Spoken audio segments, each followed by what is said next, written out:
एक समय में हमारी दुनिया पर डायनासोर्स का राज हुआ करता था। वो चलते थे जहां आज हम चल रहे हैं, वही पानी पीते थे, उसी हवा में सांस लेते थे और उसी जमीन पर लड़ाइयाँ लड़ते थे। लेकिन फिर एक दिन एक ऐसी घटना हुई जिसने पृथ्वी पर एक नए भविष्य की नींव रखी, जिसने पृथ्वी पर करोड़ों सालों की जैविक उन्नति को पूरी तरह खत्म कर दिया। यह कहानी है उस आखिरी दिन की जब डायनासोर्स की कहानी पूरी तरह समाप्त हो गई। The last day of the dinosaurs. पृथ्वी 6.5 करोड़ साल पहले आज की तुलना में कई ज्यादा गर्म जगह। इस समय धरती का मौसम काफी खुशनुमा था। चारों ओर सिर्फ हरियाली फैली हुई थी, जहां डायनासोर्स अपनी रोजमर्रा की जिंदगी बिता रहे थे। 350 किलो से भी ज्यादा वजन और 40 फीट के पंखों के साथ उड़ने वाला क्विट्ज़लकोआटलस इतिहास का सबसे बड़ा उड़ने वाला जीव था और ये इस समय शिकार पर निकला है। घाटी के 1 मील नीचे एक ऐसा शिकार है जिसे कोई भी जीव छेड़ नहीं सकता। यह है टायरेनोसॉर्स, जिसे टी रेक्स भी कहते हैं। अभी अभी इसके अंडों से एक नन्हा सा डायनासोर बाहर निकला है। धीरे धीरे वो बड़ा होकर इस युग का सबसे खतरनाक शिकारी बनेगा, लेकिन उसके लिए इसे भोजन की जरूरत होगी। इसके लिए उसका पिता एक पूरी तरह विकसित टी रेक्स शिकार पर निकलता है। उड़ते हुए क्विट्ज़लकोआटलस के लिए ये एकदम बढ़िया मौका था। नन्हे डायनासोर के पास इस समय कोई नहीं है। मौका पाकर वो उन बच्चों पर हमला कर देता है। विशाल टी रेक्स अपने बच्चों के चिल्लाने की आवाज से वापस आता है। क्विट्ज़लकोआटलस के विशाल पंख लंबी दूरी तक उड़ान भरने के लिए बने हैं, लेकिन इसका इतना बड़ा आकार उसे मुश्किल में डाल देता है जब वो किसी छोटे कोने में फंस जाता है। इसके लिए टी रेक्स से बचकर उड़ पाना मुश्किल हो जाता है। इस बार ये काफी लकी रहा। पूरे टी रेक्स के अंडों में सिर्फ एक बच्चा जिंदा बचा है और अगर वो बड़ा हुआ तो उसकी लंबाई 17 फीट तक और वजन 60 टन से भी ज्यादा हो सकता है। लेकिन जिंदा रहकर बड़ा हो जाना ये जरूरी तो नहीं है, चाहे वो टी रेक्स ही क्यों ना हो, क्योंकि इस बच्चे की किस्मत उसी समय लिखी जा चुकी थी जब पृथ्वी का जन्म हुआ था, आज से करीब 4.5 अरब साल पहले। यह है एस्टेरॉयड बेल्ट, मार्स और जुपिटर के बीच, पृथ्वी से करीब 32 करोड़ किलोमीटर दूर। उस समय ग्रहों के निर्माण की प्रक्रिया चल रही थी, इसलिए सौर मंडल में काफी उथल पुथल थी। अरबों पत्थर अंतरिक्ष में एक ही दिशा में घूम रहे थे और एक दूसरे से टकरा रहे थे, लेकिन इनमें से एक पत्थर बाकियों से अलग है। ये पूरी तरह उल्टी दिशा में तिरछा चलते हुए आ रहा है। ये करीब 65 किलोमीटर बड़ा एस्टेरॉयड 22,000 मील प्रति घंटे की रफ्तार से एक दूसरे एस्टेरॉयड से टकरा जाता है। दोनों एस्टेरॉयड की आपस में टक्कर से वे लाखों टुकड़ों में बिखर जाते हैं, लेकिन उन टुकड़ों में से एक टुकड़ा जो करीब 10 किलोमीटर से भी बड़ा है, उसका भविष्य कुछ खास है। ये वो चट्टान है जो इतिहास बदलने वाली है। ये चट्टान एक नए युग की शुरुआत करने वाली थी, क्योंकि इसका रुख सौरमंडल के 5वें सबसे बड़े और इकलौते ऐसे ग्रह की ओर है जहां जीवन है, हमारी पृथ्वी। इसी बीच पृथ्वी पर रहने वाले इन विशाल दानवों को जरा भी अंदाजा नहीं है कि आसमान से उनकी ओर क्या आने वाला है। ट्राइसेराटॉप्स उत्तरी अमेरिका में पाए जाने वाले सबसे ज्यादा विशाल डायनासोर्स में से एक है। ये शाकाहारी होते हैं, लेकिन इसका मतलब ये नहीं कि ये शांत स्वभाव के होते हैं। ट्राइसेराटॉप्स तेज भी हैं और उनकी मजबूत हड्डियों और सींगों की वजह से वो टी रेक्स का भी सामना कर सकता है, लेकिन दो का नहीं। टी रेक्स हमेशा जोड़ी में शिकार करते हैं। एक सामने से ध्यान भटकाता है तो दूसरा पीछे से हमला करता है। दोनों मिलकर उसे मार गिराते हैं। इतना मांस तो ये दोनों टी रेक्स कई हफ्तों तक आराम से खा सकते हैं, लेकिन शायद उनके पास इतना वक्त नहीं है, क्योंकि वो एस्टेरॉयड अब काफी नजदीक आ चुका है। लेकिन अभी भी डायनासोर्स के बचने की उम्मीद बाकी है। पृथ्वी का आखिरी सुरक्षा कवच है 4 लाख किलोमीटर ऊपर मौजूद हमारा चांद। चांद पहले भी कई बार धरती को बचा चुका है। उसकी सतह पर अनगिनत उल्कापिंडों की टक्कर के निशान आज भी मौजूद हैं, लेकिन चांद हमेशा सही वक्त पर सही जगह नहीं होता। ये एस्टेरॉयड चांद के बिल्कुल नजदीक से गुजरा और पृथ्वी की ओर तेजी से बढ़ने लगा। अब इस ब्रह्मांडीय मिसाइल को कोई नहीं रोक सकता। हैरानी की बात तो ये है कि ये एस्टेरॉयड भी बिल्कुल धरती की तरह ही है। ये भी ज्यादातर पत्थर और पानी से बना है। इसके अंदर एक खास तरह का केमिकल मिक्सचर है, जिसमें कार्बन, हाइड्रोजन और ऑक्सीजन मौजूद है, यानी जीवन के लिए बुनियादी तत्व। ऐसे ही एस्टेरॉयड के टुकड़ों ने शायद कभी पृथ्वी पर जीवन के शुरुआत के लिए जरूरी सामग्री दी थी। वही जीवन जो आगे चलकर डायनासोर में बदला। लेकिन जो जीवन देता है वो उसे छीन भी सकता है। इस समय पृथ्वी पर ज्यादातर डायनासोर्स दिन में शिकार और भोजन करके रात को सो चुके हैं, लेकिन एक विशालकाय शिकारी एनकिलोसॉर्स हमेशा एक आंख खुली रखता है शिकारी से बचने के लिए। अंधेरे की चादर में छुपकर कुछ बिल्कुल अलग तरह के जीव बाहर आते हैं, जैसे मैमल्स जो हमारे पूर्वज भी थे। इनकी ज़िंदगी का मकसद है वहाँ रहना जहाँ डायनासोर्स ना हो। वो सिर्फ रात में बाहर निकलते हैं जब ये विशाल जीव गहरी नींद में होते हैं और ये ज़मीन पर कीड़े मकोड़े ढूंढकर अपना पेट भरते हैं। और यही छोटे शांत जीव उस खौफनाक घटना के पहले गवाह बनते हैं। छोटे छोटे उल्कापिंडों की बारिश शुरू होती है। आसमान में हर चमकती लाइन उस एस्टेरॉयड कॉलिजन के कुछ टुकड़े हैं जो धरती के वायुमंडल में घुसते ही जलने लगते हैं। लेकिन ये तो बस शुरुआत है। असली खतरा तो अब भी अंतरिक्ष में पूरी रफ्तार से हमारी ओर बढ़ रहा है। एक विशाल एस्टेरॉयड जो सीधे पृथ्वी से टक्कर के रास्ते पर है। अब कयामत का समय बहुत करीब है। 100 मिलियन सालों की लंबी यात्रा के बाद ये ब्रह्मांडीय चट्टान अपने आखिरी मुकाम के करीब है और साथ ही जीवन से भरी एक पूरी दुनिया का अंत भी। इस एस्टेरॉयड के खतरे का कारण सिर्फ उसका विशाल आकार नहीं है, असली विनाशकारी ताकत है उसकी रफ्तार। जैसे जैसे वो पृथ्वी के करीब आता है, धरती की ग्रेविटी और तेजी से उसे अपनी ओर खींचने लगती है और उसकी रफ्तार बढ़ते बढ़ते 72,000 किलोमीटर प्रति घंटे तक पहुंच जाती है। जैसे ही ये एस्टेरॉयड धरती के वायुमंडल से टकराता है, फ्रिक्शन से वो एक आग के गोले में बदल जाता है। वो अटलांटिक ओशन के ऊपर से गुजरते हुए सीधा मैक्सिको और वहाँ मौजूद एल्मोसॉर्स की ओर बढ़ता है। उसे पूरा महासागर पार करने में सिर्फ 4 मिनट लगते हैं। इस आग के गोले का तापमान 35,000 डिग्री सेल्सियस तक पहुंच जाता है और इसकी चमक 10 लाख सूरज से भी ज़्यादा तेज हो जाती है।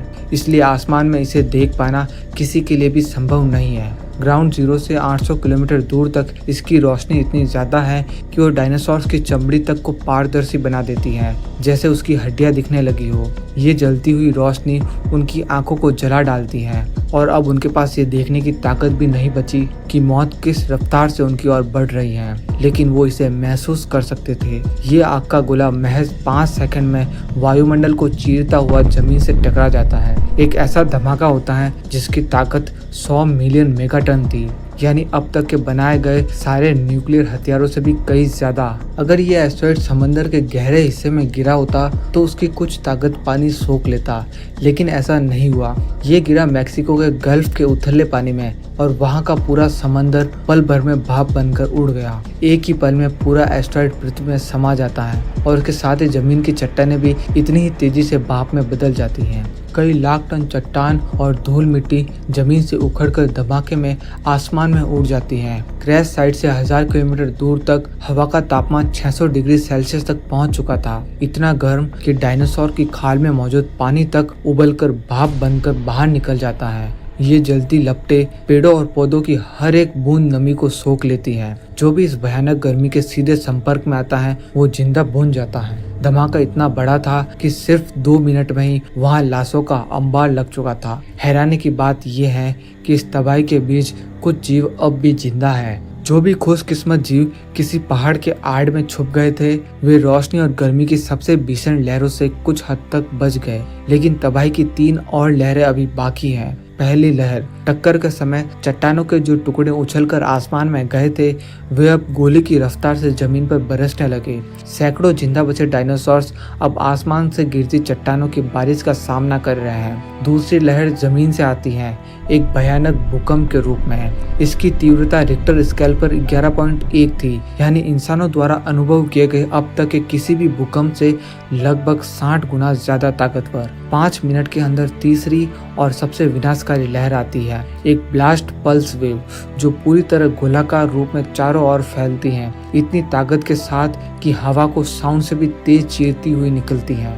ये लहर खाल से मांस को अलग कर देती है और 30 टन के डायनासोर्स को ऐसे हवा में उछालती है जैसे वो कोई रबड़ का खिलौना हो। सिर्फ 5 मिनट में ये 3 तरफा तबाही एल्मोसॉर्स की पूरी प्रजाति को मिटा देती है। इस इलाके में मौजूद कई और डायनासोर्स की प्रजातियां भी एल्मोसॉर्स जैसा ही अंजाम झेलती हैं, मगर तबाही का असली मंजर तो अभी बाकी है। धरती पर टकराव के दूसरी तरफ मौजूद डायनासोर्स को कोई खबर नहीं थी कि पृथ्वी पर प्रलय की शुरुआत हो चुकी है। यहाँ अब तक कोई खतरे का निशान तक नहीं दिख रहा है, लेकिन ये शांति ज्यादा देर तक नहीं टिकने वाली।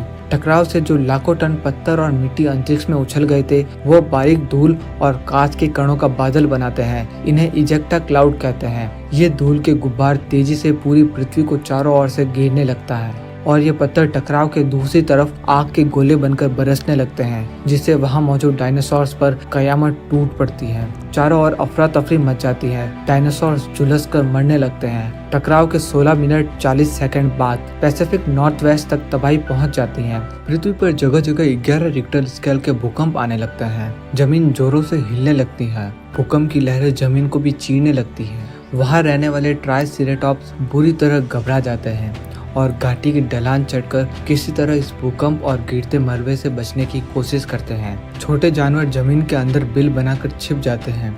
इसी बीच इजेक्टा क्लाउड अब 16,000 किलोमीटर प्रति घंटे की रफ्तार से नजदीक आता जा रहा है। ये बादल अपने साथ झुलसा देने वाली गर्मी भी ला रहे थे। इस दौरान उसमें पैदा होती है करोड़ों वोल्ट की स्टैटिक बिजली, जो उस बादल को एक विशाल बैटरी की तरह चार्ज कर देती है और वहां से शुरू होता है एक भयानक इलेक्ट्रिक स्टॉर्म यानी बिजली की तबाही।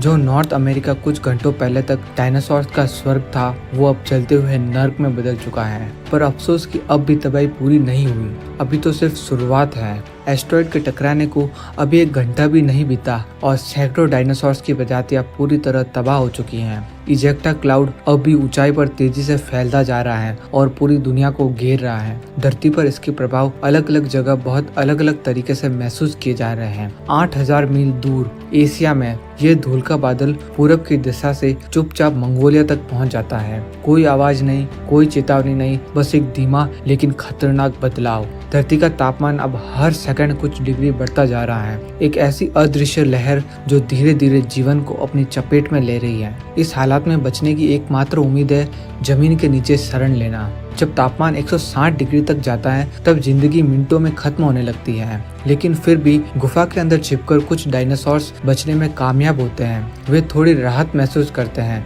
ऐसा लग रहा है मानो सबसे बुरा समय बीत चुका है, लेकिन ये सिर्फ एक झूठा सुकून है। वायुमंडल की अस्थिरता एक नई मुसीबत को जन्म देती है, एक विशाल सुपर स्टॉर्म। मंगोलिया की रेत जो अब 300 डिग्री सेल्सियस तक तप चुकी है, वो गर्म हवा से मिलकर एक बवंडर का रूप ले लेती है। हवाएं इतनी तेज हैं कि वो छोटे पत्थरों और कांच जैसी रेत को लेकर दौड़ने लगती हैं। कुछ छोटे डायनासोर्स किसी तरह खुद को झुकाकर बचाने की कोशिश करते हैं, लेकिन बड़े आकार के जानवर इस खुले मैदान में फंस जाते हैं। हवा की मार से उनके शरीर छिल जाते हैं और हर बार जब वो गहरी सांस लेने की कोशिश करते हैं, उनके फेफड़ों में रेत भर जाती है और आखिरकार दम घुटने से उनकी भी मौत हो जाती है। एस्टेरॉयड टक्कर का असली असर अब पूरी धरती पर दिखने लगा है। टकराव के 1 हफ्ते बाद अब तक धरती का हर कोना तबाही की मार झेल चुका है। जंगल जल चुके हैं, जमीन बंजर हो चुकी है और खाने के लिए कुछ भी बाकी नहीं बचा। पूरे ग्रह पर खाने की भारी कमी हो गई है और सबसे ज्यादा मुश्किल जिंदगी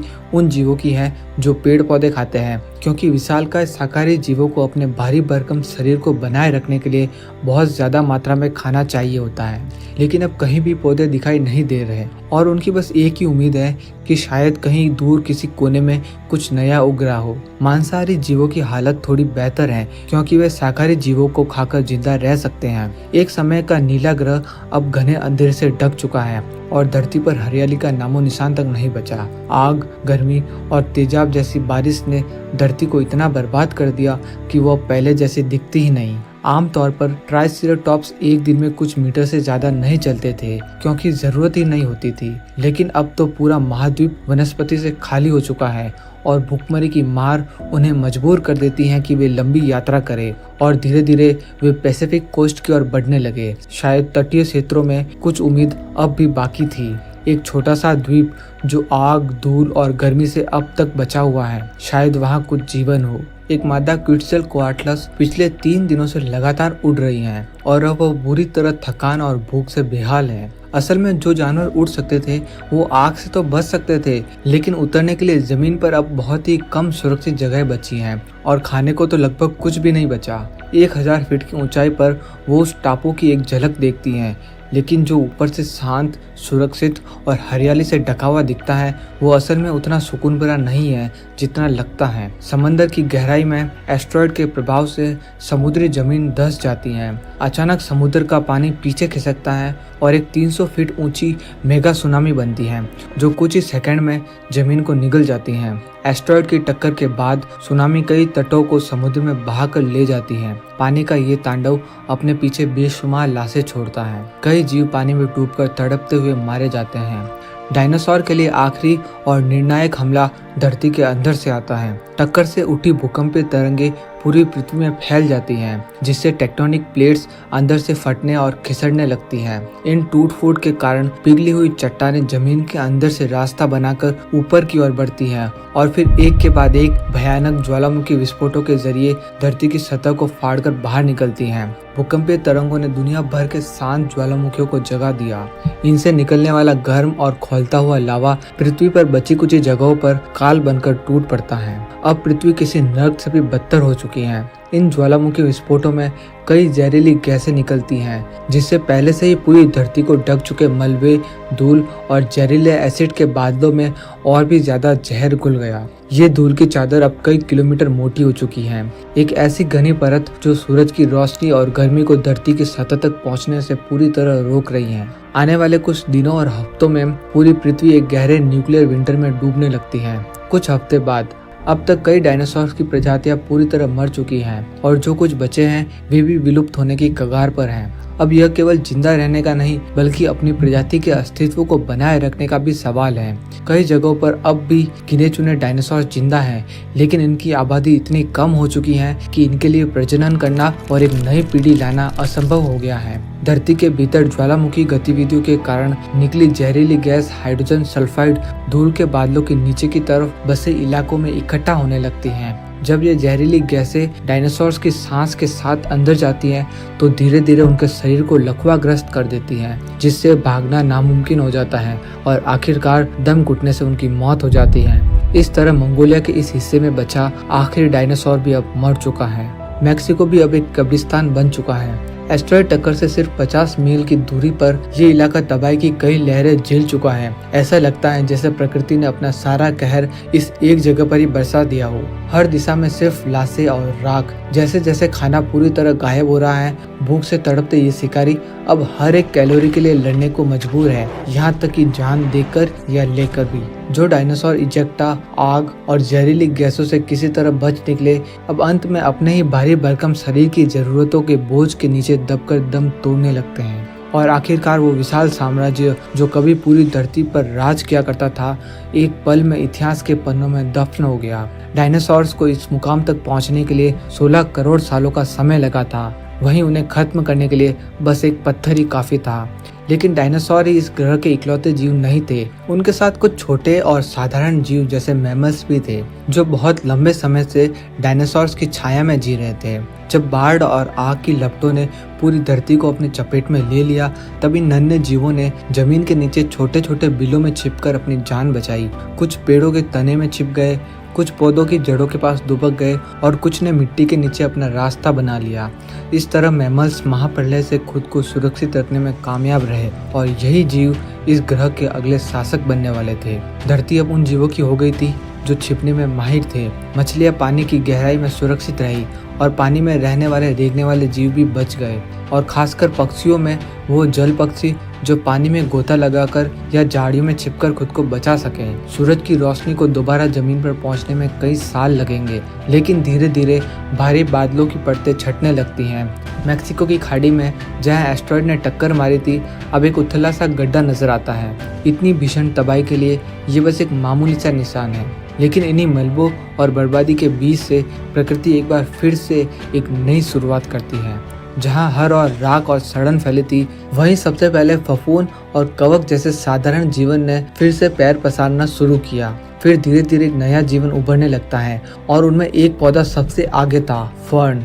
ये सख्त और सहनशील पौधे जल्दी ही पूरे ग्रह को हरे रंग की चादर से ढक देते हैं। फर्न्स से शुरू होकर ये हरियाली हजारों साल में घने वनों में बदल जाती है, जो एक बार फिर से धरती को ऑक्सीजन और जीवन से भर देती है और एक नए युग की शुरुआत के लिए तैयार करती है। क्योंकि पर्दे के पीछे लंबे समय से इंतजार कर रहे हैं कुछ ऐसे जीव जिनका विकास डायनासोर्स की मौजूदगी में दबा रह गया। मैमल्स यानी स्तनधारी जीव। डायनासोर से अलग ये छोटे स्तनधारी तेजी से प्रजनन करते हैं और बेहतर ढंग से बदलते माहौल में खुद को ढाल लेते हैं। यही वजह है कि अब ये तेजी से बढ़ते हैं और तरह तरह के जीवों में बदल जाते हैं। 10,000 से भी ज्यादा स्तनधारी प्रजातियां पूरी धरती पर फैलने लगती हैं, लेकिन एक बेहद खास प्रजाति को पेड़ से नीचे उतरने और बाकियों से अलग होने में लाखों साल लग जाते हैं। ये जीव 2 पैरों पर चलना शुरू करते हैं। उनका दिमाग बड़ा और ज्यादा विकसित होता है और धीरे धीरे जैसे कभी डायनासोर्स ने किया था, ये भी पूरी धरती पर राज करने लगते हैं।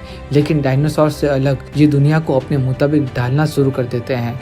ऐसे शहर बनाते हैं जो आसमान से बातें करते हैं, ऐसी गाड़ियां बनाते हैं जो धरती को छोड़कर अंतरिक्ष तक जा सकती हैं और ऐसे हथियार बनाते हैं जो पूरी पृथ्वी को मिटा सकते हैं। मगर ये सब कुछ तब तक मुमकिन नहीं था जब तक 6.5 करोड़ साल पहले हुई टक्कर में डायनासोर्स का अंत नहीं हुआ होता। इंसानों का जन्म और उनका अस्तित्व संभव हुआ क्योंकि डायनासोर्स मर गए। अगर आप डिटेल में जानना चाहते हैं कि डायनासोर्स के अंत के बाद इंसानों की उत्पत्ति कैसे हुई, तो आप हमारा ये वाला वीडियो देख सकते हैं। इसमें हमने पृथ्वी पर जीवन की शुरुआत से लेकर इंसानों की उत्पत्ति तक डिटेल में बात की है। अगर आप वो वीडियो देखना चाहते हैं तो इस वीडियो को एक लाइक और चैनल को सब्सक्राइब करके आपके सामने आई इस वीडियो पर क्लिक कर दीजिए। मैं आपसे उसी वीडियो में मिलता हूँ। धन्यवाद।